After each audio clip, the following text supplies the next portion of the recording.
Good afternoon student. आपण मानसशास्त्राचा पहिला चॅप्टर मानसशास्त्राची कथा हा पूर्ण केलेला आहे. तर आपण आज मानसशास्त्राचा स्वाध्याय जो आहे त्याच्याविषयी आज आपण अभ्यास करणार आहोत. सर्व विद्यार्थिनींनी हा स्वाध्याय वहीमध्ये कंप्लीट करायचा आहे. तर आपण आता सुरुवात करूया. प्रश्न क्रमांक 1. खालील वाक्ये योग्य पर्याय निवडून पूर्ण करा. खालील वाक्ये योग्य पर्याय निवडून पूर्ण करा. तर त्याच्यामध्ये बघा, पहिला प्रश्न आहे, मानसशास्त्र टिंबटिंबचा अभ्यास करते. मानसशास्त्र टिंबटिंबचा अभ्यास करते. तर मानसशास्त्र हे वर्तनाचा अभ्यास करते. त्यानंतर टिंबटिंब प्रक्रियात विचार, स्मरण, भावना इत्यादीचा समावेश होतो. तर बोधात्मक प्रक्रियेत विचार, स्मरण, भावना इत्यादीचा समावेश होतो. ब. जोड्या लावा. त्रिदोष. आता त्रिदोष याच्यामध्ये काय आहे आपण पाहिलेलं होतं, कफ, वात आणि पित्त. तर ह्याची जोडी काय आहे, कफ, वात आणि पित्त. त्यानंतर त्रिगुण. त्रिगुण सांगितलेले आहेत. तर सत्व, राजस आणि तामस हे त्याचं उत्तर आहे. हे आपले आहेत त्रिगुण. त्यानंतर पुढे आहे विल्यम वुंट.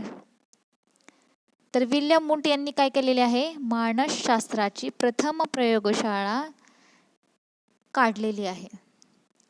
सिग्मंड फ्रॉइड यांनी अबोध मनाचा अभ्यास केलेला आहे. बोधात्मक प्रक्रिया, संवेदन, स्मरण, अवधान या बोधात्मक प्रक्रिया आहेत. आणि पतंजली यांनी अष्टांग योग सांगितलेला आहे. अशा पद्धतीनं आपण जोड्या बघितलेल्या आहेत. आता पुढे आहे, खालील विधाने चूक की बरोबर ते लिहा. पहिला आहे, आधुनिक मानसशास्त्र म्हणजे मनाचा अभ्यास होय. तर आधुनिक मानसशास्त्र हे वर्तनाचा अभ्यास करणारे शास्त्र आहे. त्याच्यामुळे हे विधान चूक आहे. आधुनिक मानसशास्त्र म्हणजे मनाचा नाही तर वर्तनाचा अभ्यास होय.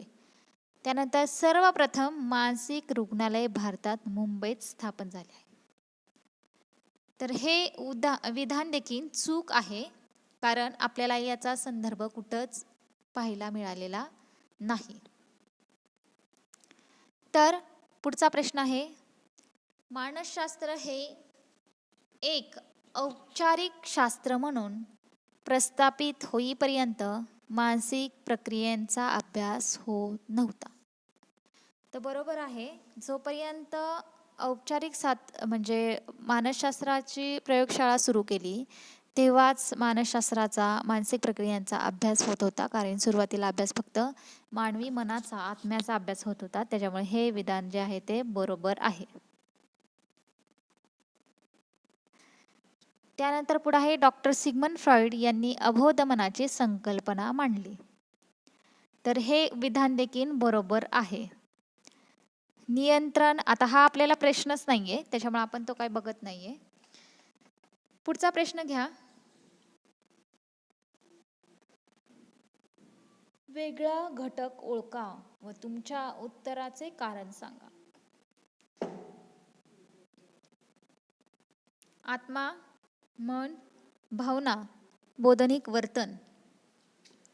तर याच्यामध्ये बघा, बोधनिक वर्तन हा जो घटक आहे तो वेगळा आहे, कारण बाकी सर्व मानसशास्त्रामध्ये समाविष्ट आहेत. म्हणजे बोधनिक वर्तन हा अभ्यास वेगळा आहे, बोधात्मक अभ्यास आपण म्हणू शकतो. त्याच्यानंतर पुढे आहे चालणे, नाचणे, खेळणे, विचारणे आणि खाणे. तर याच्यामध्ये नाचणे, चालणे, खेळणे आणि खाणे याच्यामध्ये आपल्या हाताची आणि पायाची प्रक्रिया आहे. तर विचारणे ही वेगळी प्रक्रिया आहे, म्हणून हा वेगळा आहे. त्यानंतर यम, नियम, कार्य, आसन आणि प्रत्याहार काहीतरी आहे.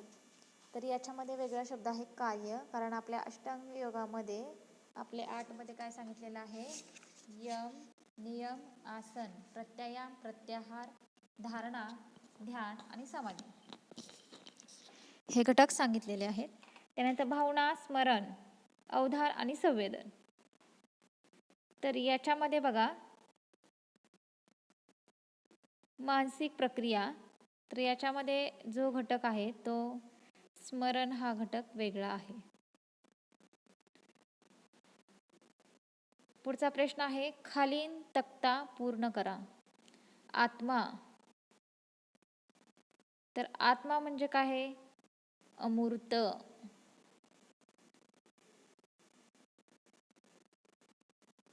अमूर्त. जॉन लॉक यांनी काय सांगितलं होतं, मुलांची मन ही कोरी पाटीसारखी असतात. कोरी पाठी. ते तुम्ही ही करा, मी सांगते फक्त, तिथं राईट डाऊन काही करता येत नाही आहे. सिग्मंड फ्रॉइड, तर त्याच्यामध्ये अबोध मन आणि वर्तन. तर वॅटसन यांनी वर्तनाविषयीची माहिती सांगितलेली आहे, त्याला आपण वर्तन असं म्हणतो. त्याच्यानंतर पुढचा घटक आहे खाली दिलेल्या संकल्पना स्पष्ट करा. तर त्याच्यामध्ये मानसशास्त्र ही संकल्पना आहे.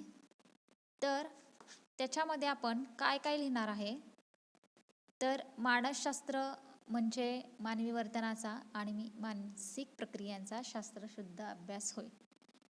तर त्याच्यामध्ये वर्तन, मानसिक प्रक्रिया आणि वैज्ञानिक पद्धती या 3 घटकांचा समावेश होत असतो. तर त्याच्यामध्ये तुम्ही वर्तनाची डेफिनेशन, मानसिक प्रक्रिया कोणकोणत्या आहेत आणि वैज्ञानिक पद्धती कशी आहे हे त्याच्यामध्ये सांगू शकता. त्याच्यानंतर आहे वर्तन. आता वर्तन म्हणजे काय, तर याच्यामध्ये तुम्ही SOR हे जे प्रारूप आहे ते प्रारूप तुम्ही लिहायचं आहे. त्यानंतर व्यक्तवर्तन, तर त्याच्यामध्ये व्यक्तवर्तन म्हणजे काय, की व्यक्तवर्तन हे प्रत्यक्ष निरीक्षणावर असते आणि चालणे, बोलणे, नाचणे हे व्यक्तवर्तन आपण म्हणतो. त्यानंतर अव्यक्तवर्तन हे निरीक्षणक्षम असते, जसे विचार करणे, भावना व्यक्त करणे. म्हणजे व्यक्तवर्तनाचे निरीक्षण आपण बघितलं की करता येते आणि अव्यक्तवर्तनाचे निरीक्षण करता येत नाही. दोन्ही सांगितलेले आहेत. उद्दीपक, आपण उद्दीपक कशास म्हणतो हे आपण त्याच्यामध्ये अभ्यासणार आहे. म्हणजे उद्दीपक एकच आहे, परंतु प्रत्येक व्यक्तीच्या प्रतिक्रिया मात्र. म्हणजे उद्दीपक ही कोणतीही घटना किंवा परिस्थिती ज्याला प्रतिक्रिया मिळू शकते त्याला आपण उद्दीपक म्हणतो. फॉर एक्झाम्पल तुम्ही सांगू शकता त्याच्यामध्ये. त्याच्यानंतर प्रतिक्रियामध्ये आपण ज्या उद्दीपकाला काहीतरी उत्तर देत असतो त्याला प्रतिक्रिया असं म्हणतात, हे आपण सांगू शकतो. आणि ते पण देखील आपण उदाहरणाच्या द्वारे सोडवून दाखवू शकतो. म्हणजे संज्ञा स्पष्ट करा, इथपर्यंत तुमच्या लक्षात आलं असेल. त्यानंतर खाली दिलेल्या प्रश्नांची थोडक्यात उत्तरे लिहा. मानसशास्त्र हे एक विज्ञाननिष्ठ शास्त्र आहे. तर त्याच्यामध्ये तुम्ही मानसशास्त्रात विल्यम उंडी यांनी जी पहिली प्रयोगशाळा सुरू केली त्याच्याविषयीची माहिती लिहू शकता. त्याच्यानंतर आपल्या वैज्ञानिक पद्धतीमध्ये आपण प्रयोग म्हणजे काय वगैरे ते लिहायचं. प्रयोगकर्ता स्वतःच्या गृहीतकांचे निरीक्षण करतो, म्हणजे तो जो पॉईंट आहे तो त्याच्यामध्ये लिहायचा आहे. त्यानंतर पुनरावर्तन म्हणजे काय हे तुम्हाला आलेल्या अनुभवानुसार याच्या सूत्राप्रमाणे स्पष्ट करा. म्हणजे वॅटसन यांनी जे सांगितलेले आहे सूत्र ते उदाहरणासह तुम्ही स्पष्ट करायचं आहे, तुमच्या बुकमध्ये दिलेलंच आहे. आता मानसशास्त्राची उद्दिष्ट स्पष्ट करा, याविषयीचा अभ्यास आपल्याला नाही आहे. त्यानंतर पुढं आहे मानसशास्त्राचा एक शास्त्र म्हणून कसा विकास होत गेला. तर त्याच्यामध्ये तुम्ही असं लिहायचं आहे की मानसशास्त्र हे आत्म्याचे शास्त्र आहे, याविषयीची थोडीशी माहिती. त्याच्यानंतर बोधावस्थेचा अभ्यास केला जाऊ लागला. त्यानंतर अबोधावस्थेचा अभ्यास केला जाऊ लागला. आणि इथपर्यंतच आहे अबोधावस्थेचा अभ्यास. म्हणजे या इतिहास कसा घडून गेला, तर या 3 टप्प्यातून त्याचा इतिहास घडून गेल्याचा आपल्याला दिसून येतो. तर त्याच्यामध्ये तुम्ही या 3 टप्प्यांचं थोडक्यात विश्लेषण लिहायचं आहे. तर आता आपण इथंच थांबू, कारण आपण आधीमध्ये कोणताही चॅप्टर सुरू करू शकत नाही. त्याच्यामुळे आजच्या तासाला मी तुम्हाला हे क्वेश्चन सांगितलेले आहे, तर ते क्वेश्चन तुम्ही आपल्या वहीमध्ये सोडवायचे आहे. आणि जेव्हा ऑफलाईन कॉलेज सुरू होईल तेव्हा ते मला दाखवायचे आहेत आणि साईन घेऊन ते बुक दाखवायचं आहे. साईन घेऊन ते तुमची नोटबुक दाखवायची आहे. तर आता आपण इथंच थांबू. धन्यवाद.